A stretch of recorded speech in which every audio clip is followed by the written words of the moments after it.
Till then, let's get back over to Dick Morris right now, presidential political strategist and New York Times best-selling author. Dick, great to see you again. Good to be here back with you, John. All right, so we were talking about the situation in Arizona and how kind of strange it's been that Fox has been so delayed in their projection of a victory for President Trump in Florida, but so quick to call a state like Arizona, and it appears like there's some backtracking there. Well, tonight's the night that American conservatives learn the difference between old Fox and new Fox, and between Newsmax and Fox in the way they've handled these calls.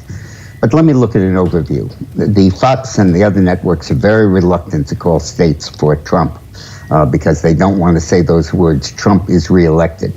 But it's pretty evident to me at this point that Trump is going to win 301 electoral votes, 3 short of what he won in 16. And if he wins Arizona, add another 11 to that. But Trump is way ahead in Pennsylvania, 10 to 12 points before they stopped counting. He's way ahead in Michigan. He's 5 points ahead in Wisconsin. He's way ahead in Iowa. And those states are probably going to go for Trump. In fact, Dick, we're going to go ahead and call Iowa for Trump right now, put that in the win column for President Trump, so that goes to that point. And, you know, we were just talking out here, expecting Joe Biden to come out to the podium and make a speech here. What do you expect to hear from him tonight? Let me just say that I expect Michigan and Wisconsin and Pennsylvania to go for Trump, but by smaller margins, probably 3 or 4 points in each state. So if over the next week or so you see a closure in that vote as they dig up more absentee votes, I don't think it's going to be enough to defeat Trump. I think he'll win handily. I think what Biden's going to do is try to say, I didn't lose.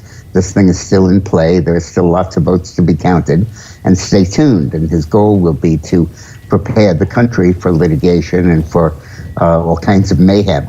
But and I think that's why his allies in the networks and Fox News are not calling these states.